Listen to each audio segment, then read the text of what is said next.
Hi, it's Andrea Woroch, consumer money saving expert, and today I'm going to help you save on your upcoming trip. I know a lot of families are planning their trips or already have it planned and just getting ready to get away. So whether you're going on a week-long trip to the beach, maybe you're going skiing, or just exploring a local city, it can get expensive.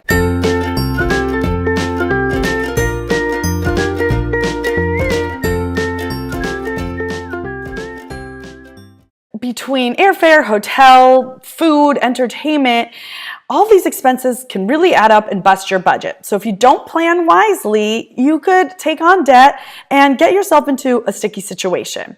Now, a lot of people budget for airfare and hotels. Those are kind of no-brainer costs that come along with traveling. And of course, those are usually the biggest expenses that you're going to pay for. But a lot of the smaller expenses can add up and bust your budget if you don't pay attention to them. So what I'm talking to you about today is how to avoid these small common expenses that can wreak havoc on your travel spending. So number one, food. A lot of people go away and they don't think about how much they're going to spend on dining out. But of course, things are expensive when you're traveling, especially depending on what destination you're going to, whether it's just grabbing a coffee at Starbucks on your way out to a museum, going out to lunch, then going out to dinner, maybe ice cream for your kids. On a daily basis, this really adds up, and a lot of people don't think about how that can impact your overall travel spending. So you want to take this into consideration when you're planning your hotel. Look for one that has a kitchenette. This way you can prepare some of your own meals. Perhaps you can bring sandwiches, which you bring with you when you're exploring the city. Or make breakfast at home and then save money to go out to eat for dinner. Otherwise, renting a home is such a great option because it gives you access to a full kitchen where obviously you can prepare most of your meals, and then perhaps just budget for a couple dinners out. Now, of course, this isn't really an option if you already planned for your hotel and you're already paid for and you can't get a refund. In that case, think about how to save on dining out. If you're traveling with kids, a lot of restaurants offer free kids meals for kids 5 and under. So look for those at kidseatfree.com. Otherwise, try to take advantage of early bird or happy hour deals. This way you could save maybe 10, 20, 30% off your meal, or late night specials. A lot of restaurants will give a discount if you go in after 8 or 9 p.m. at night. So, if you're exploring a city late, or you're going to a show or doing some type of activity that runs late, you could save on dinner that way. Also, I find that if you look on Yelp, you can sometimes find dining deals that way. Again, another great way to save. And of course, if you're really, really hungry, try to skip the appetizer and maybe even just split meals. Another great way to save.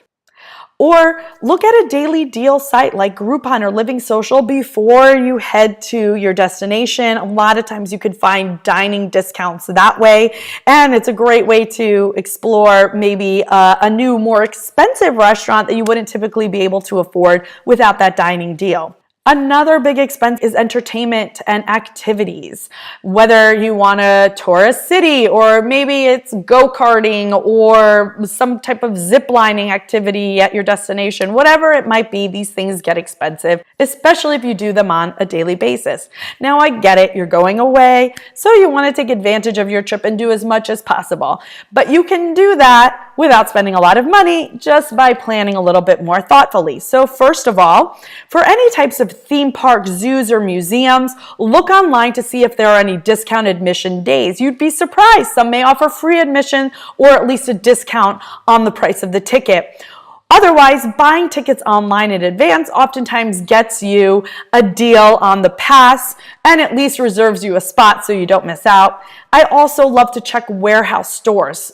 Stores like Costco oftentimes have discounted passes, and I know you can find all different types of amusement park, theme park, museum type discount passes at these warehouse stores.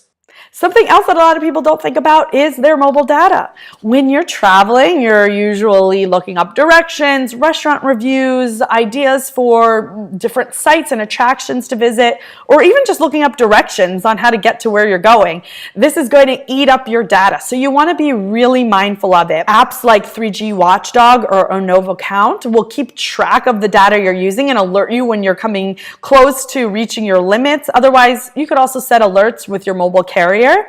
And then try to hook up to free Wi-Fi. So your hotel may offer free Wi-Fi, and you might be able to find free Wi-Fi at a coffee shop or even retailers, and even just hubs in big cities will sometimes give you free Wi-Fi, even airports. Just keep in mind, when you're hooked up to a free Wi-Fi network, you do not want to be sharing any personal data. So no online shopping, no online banking, because hackers can get your data, steal your identity, and even access your accounts. So that's a big no-no.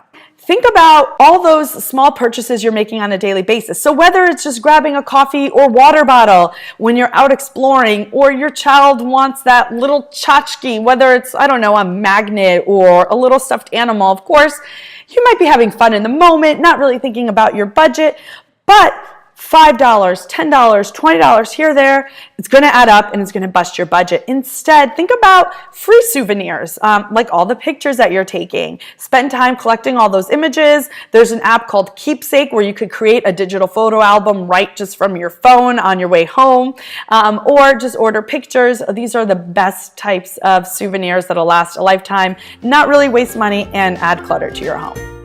All right, well, those were some of my tips. Hopefully you will enjoy your trip and not bust your budget, and tune back for some more money-saving advice.